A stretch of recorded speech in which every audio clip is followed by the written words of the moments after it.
Hallo zusammen! Wir machen heute 4 geniale und einfache Dressing-Rezepte. Ich finde, gerade bei warmem Wetter, aber auch bei kaltem eigentlich immer, braucht man Rezeptalternativen zu Dressings und so, dass man halt nicht immer das Gleiche macht. Ich starte jetzt direkt mit dem Classic Dressing.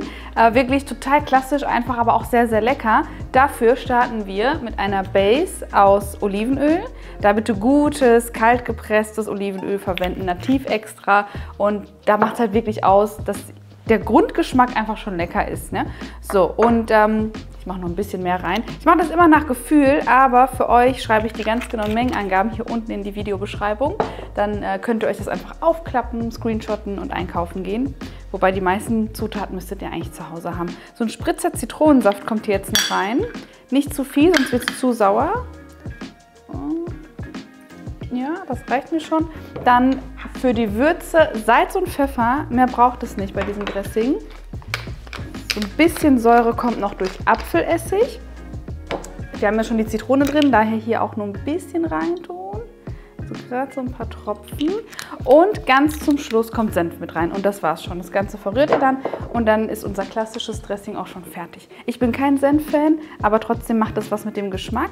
Also Senf pur würde ich niemals essen, aber in dem Dressing tut es wirklich, was es soll und schmeckt sehr, sehr lecker.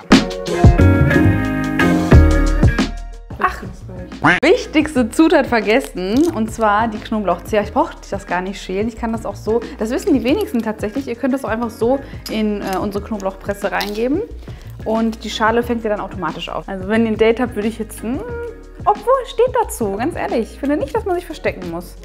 So, Knoblauch gehört auf jeden Fall mit rein. So, und jetzt ist das Dressing fertig und wir gehen über zu Dressing Nummer 2. So, Dressing Nummer 2 ist French Dressing auf Basis von Joghurt. Ich nehme gern 3,5%igen. Ich finde, der 1,5%ige ist ein bisschen zu flüssig. Der 10%ige ist mir dann allerdings wieder zu fettig. Also ihr könnt aber eigentlich nehmen, was ihr möchtet oder was ihr gerade da habt. Da kommt jetzt rein Tomatenmark und auch wieder Senf. Wie gesagt, ich bin kein Senf-Fan, aber im Dressing tut er schon, was er soll. Also habe ich eigentlich nur Senf immer da für meine Salatdressings.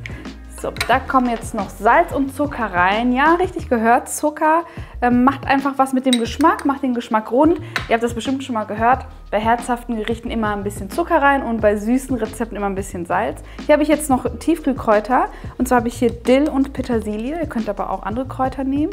Das ist immer voll entspannt, weil je nachdem, was ihr da habt, könnt ihr das ganz einfach austauschen.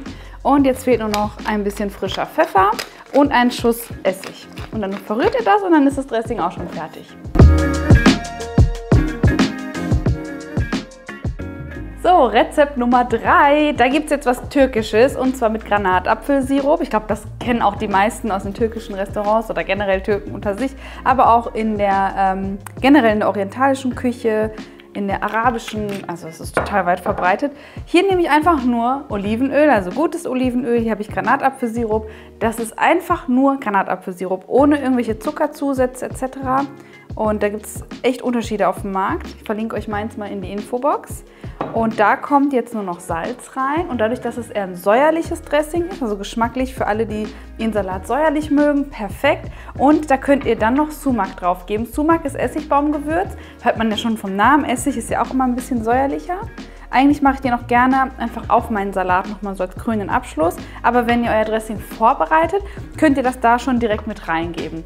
So, dann verrühre ich das und so könnt ihr alle Dressings, die ich euch heute zeige, auch tagelang im Kühlschrank aufbewahren und dann eben immer rausholen, auf euer Salätchen machen und genießen.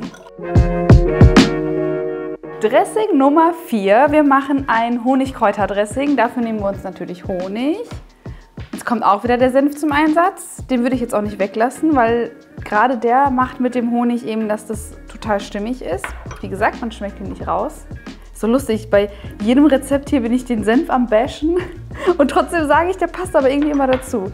So, da kommt jetzt noch Salz mit rein und Pfeffer. So, und Pfeffer. So, und da dürften jetzt auch 2 Zutaten wiederum nicht fehlen.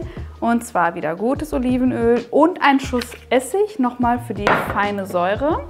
Und anschließend könnt ihr Kräuter nehmen, alle, die ihr mögt. Ich schreibe euch das, was ich nutze, auf jeden Fall wieder in die Infobox, damit ihr, falls ihr möchtet, das ganz genau nachmachen könnt.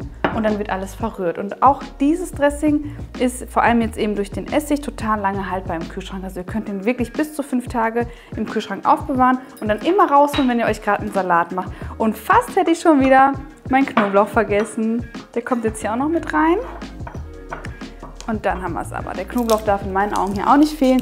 Wenn ihr sagt, okay, muss jetzt nicht sein, ihr könntet auch auf den Knoblauch verzichten. Aber ich finde, der macht den Geschmack komplett rund. Und das ist eins meiner Lieblingsdressings.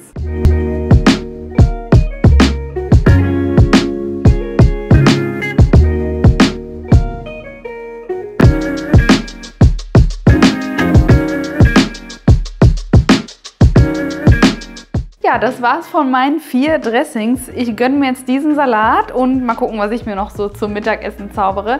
Und ansonsten wünsche ich euch viel Spaß beim Ausprobieren. Macht's unbedingt nach und schreibt mir dann gerne in die Kommentare, welches Dressing ihr am besten fandet.